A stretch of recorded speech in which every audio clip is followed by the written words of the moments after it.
Hey guys, welcome back. So today I want to do a quick update to the posts and videos I released last night breaking the news about what the BATF and Department of Justice were attempting to do with a letter they released this morning to the Federal Register. Before we get into today's video, I want to let you guys know that we're mostly demonetized here on YouTube and we rely on you, our viewing audience, to support us via Patreon. And so if you want to support us so we can continue to bring you information like this, please follow that link down below to our Patreon page and consider becoming part of our Patreon family. All right, guys. Also, please like, share, and subscribe to these videos. A small percentage of the people that watch our videos actually subscribe to the channel. So please subscribe and comment down below because it does help us with the algorithms. So I want to stress at the very beginning of this video, something I said in my previous posts on Facebook and on Instagram, is that braces are not illegal. There are still legally braced firearms out there, and you can legally brace your pistol. Braces are not banned. Braced pistols are not banned or heavily regulated, at least not right now. So there's no ban taking place. What the Department of Justice and ATF have attempted to do with this letter and failed miserably at doing is they've tried to give clarification to the industry and to people, individual owners, as to what a legal configuration of a braced pistol might be and what an illegal configuration of a braced pistol might be. And so that's what I want to talk about in this video. I already touched upon it in the previous videos, but I just want to quickly go through the list here once again and explain to you guys that, first of all, braces are not illegal, and also that what they're attempting to do here seems to have only made the situation worse. Typical of a government agency, but, you know, that's what they've done. And I think it's by design. I think this is more politically motivated than anything else. So braces initially were approved because a gentleman by the name of Alex Bosco and SB Tactical went to the BATF with their idea for a stabilizing brace for a wounded veteran that could not shoot his AR-15 pistol one-handed. And the brace attached to the forearm, and it was meant to stabilize the handgun so people with limited mobility, dexterity, or injuries could fire their AR-15 pistols one-handed. They approved it. They said it is not a stock, therefore if you attach it to a pistol, it does not change the classification of the pistol. None of that has changed, even as of this recording on Thursday, December 17th, 2020. None of that has changed, okay? Braces are still legal. But what the ATF has done is flip-flopped over the years. These things have been on the market for, I think, coming up on 8 years now. There's well over 1 million of these things in circulation from any number of different companies.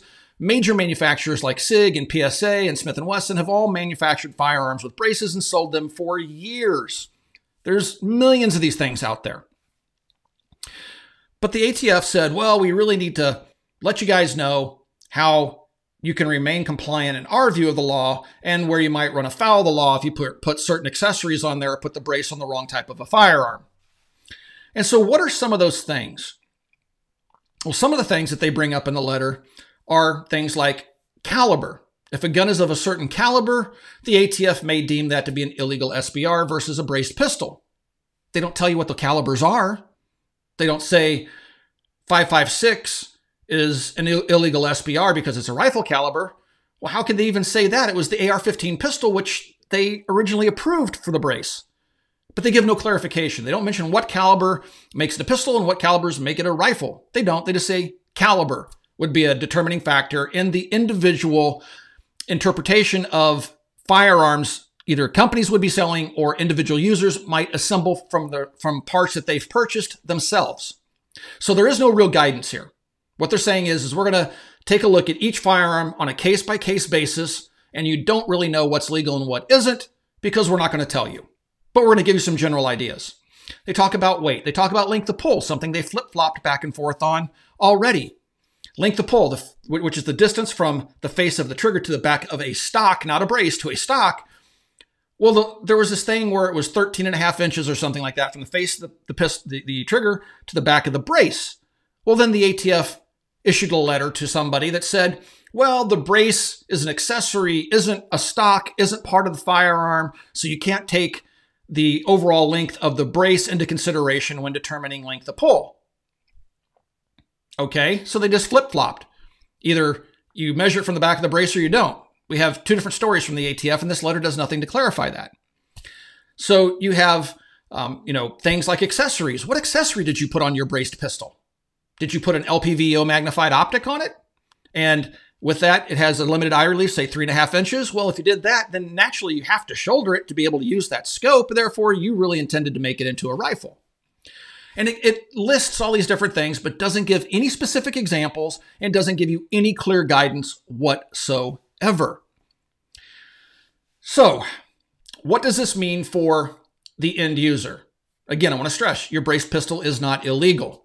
I also want to stress something that back in 2018, a person was arrested and the ATF charged them in federal court with the possession of an illegal unregistered SBR under the Gun Control Act of 1934, the NFA. The ATF lost that case. That pistol was an AR-15 pistol that had an LPVO magnified optic on top of it. It had an AFG type device, an angled foregrip on it, and it had a Maxim Defense cheek rest. It wasn't even a brace. It had a cheek rest on it. And the ATF lost that court case, but yet in the same document that we're taking a look at right now on the Federal Registry, they're trying to tell you that that's actually illegal, even though there's a court case saying, actually, no, it's not. That person was found not guilty of being in possession of an illegal SBR based upon the guidance that's in this letter. It's supposed to be clarification. So once again, the ATF is trying to put this out there as this is your guidance, but they've already lost a court case saying that some of the stuff that they're talking about isn't considered to be an illegal SBR anyway. So they've really accomplished not a whole lot other than to make a political statement. We know that the Biden team, whether or not Biden gets inaugurated on the 20th and actually becomes president or not, that's yet to be seen. But his team met with the BATF, and the director Lombardo, a woman that runs the ATF right now, said, and we heard about this conversation from somebody that overheard the conversation, that the Biden team said, what are your top priorities, ATF? And they said, we want to move on 80% lowers and braces. And what have they done in the last week? They rated Polymer 80. They've gone to places like stamp.com, it's being reported, and pulling customer information so they can find out where those 80% lower kits, the complete kits, were sent to purchasers so they can go to those people's homes and confiscate their private property that's legally purchased for an item that the ATF has long held as not a firearm receiver. And then we get this letter from the Department of Justice and ATF saying, hey guys, if you put your gun in this particular configuration-ish, because we're not going to tell you exactly what that configuration is, we're going to deem that to be an illegal SBR, and we're going to charge that individual person or company that may manufacture it with a federal crime. But yet we lost a court case saying pretty much the same stuff that we said in this letter. Yeah. What do we do here? So again, all they've done is muddy the water. There's no clarification whatsoever. I think it's politically motivated. This is happening under Trump's watch. Trump could do something about this. And that's why I'm going to put the phone number to the White House in this video. I'm going to put it in a lower third. I'm also going to put it down below. I'm also going to put a link to the court case that the ATF lost in 2018 for the Ohio gentleman with the braced, not even braced pistol, but cheeks weld thing pistol, that they lost that case that had an LPVO and an angled foregrip on it. A lot of the things that they talk about in this letter, they claim makes the firearm illegal. They've already lost that court case. And so I'll put a link to all that down below, including the email to the President of the United States. That's who we need to appeal to, because this man promised us in the Second Amendment community that he would protect our Second Amendment rights. And he's done more damage in 4 years. He's still in office, and they're moving on 80% lowers. They're doing this nonsense with braces. And the bump stock ban, which me and the GOA are still suing over, and we still haven't got our day in court. We're waiting for oral arguments. He did all this in 4 years. Obama in 8 years didn't do that much damage, not for a lack of trying. He tried to propose assault weapons bans and things like that, but we stopped him. But Trump was supposed to be the vanguard of the Second Amendment, and yet all this is happening on his watch. So let's say that he does lose the presidency. He doesn't win his legal battles, and he does not become the president in 2021. Well, if you're going to run in 2024, you better make gun owners happy, because we're going to remember this. We better remember this. So they go on to scare the industry and scare individuals because they don't want you buying braces and they don't want you putting braced pistols together. They want you buying the guns either complete. They don't want you assembling them. That's what this boils down to. And they do this under the guise of giving guidance. But all they've done is scared people because there is no guidance. It's just a bunch of nebulous statements.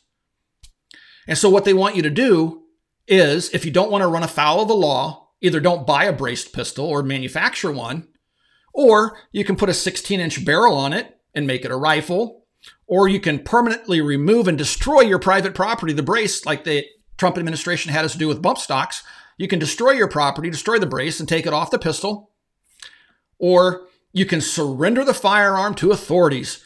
Go to your local police department, hand over your $1,000, $2,000, $3,000 pistol and say, here, please take this. I don't want to be afoul of the law because the ATF says this may be illegal. I don't even know if it is, but please take this away from me. Or you can destroy your firearm and get the handy torch out, cut that thing up into 3 pieces and chuck it in the trash.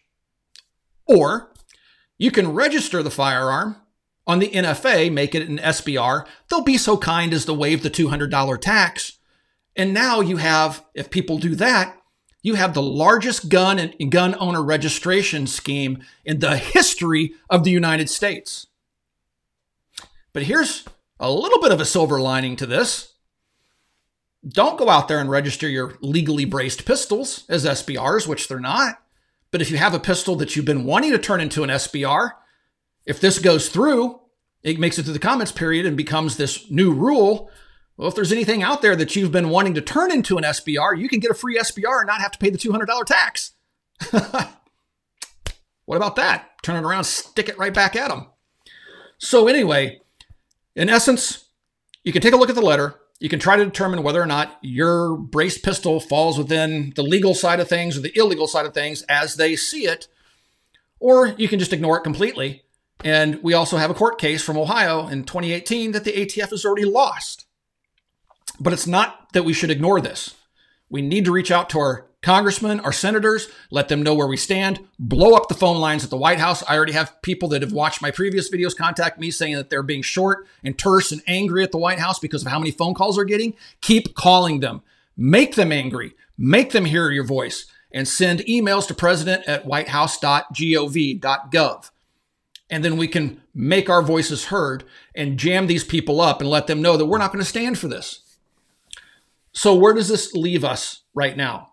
Well, it's basically they're trying to put a chilling effect on the industry. They don't want us owning braced pistols, buying them, using them, selling them, things like that. Screw that. Keep buying them. Manufacturers keep making them. There's nothing illegal about what's going on. You can take a look at their guidance, but if they try to jam you up with it, say, where in this letter do you give me any guidance whatsoever? Ignore these clowns. So anyway, we still need to make our voices heard. We have to get politically active. If Biden gets inaugurated on January 20th, this is only going to get worse. This is politically motivated, I believe. This is released right before the Georgia elections. I found out about this while I was in Georgia driving. This is definitely a political football right now. This is being used to help us lose an election down south in Georgia for 2 Senate seats that we need. And this is something that is going to tarnish Trump, especially if he doesn't do anything about it. And as I warned with the bump stocks people, the method that they use to take bump stocks away without an act of Congress, which is what made me so angry to begin with and why we're suing the government over it. We warned you. I warned you. The Gun Owners of America warned you. The NRA said go along with it. We warned you that they would use this exact same method in the future for other things. And now they're doing it with polymer 80s. They're trying to do it with braces. And I guarantee you, if Biden gets into office, they can use the exact same method to get rid of semi-automatic firearms and force them onto the registry, which he's openly talking about without even an act of Congress. And now your semi-automatic firearms, because they're readily convertible to machine guns in their view, now have to be registered on the NFA. Get politically active, people. It has to stop now.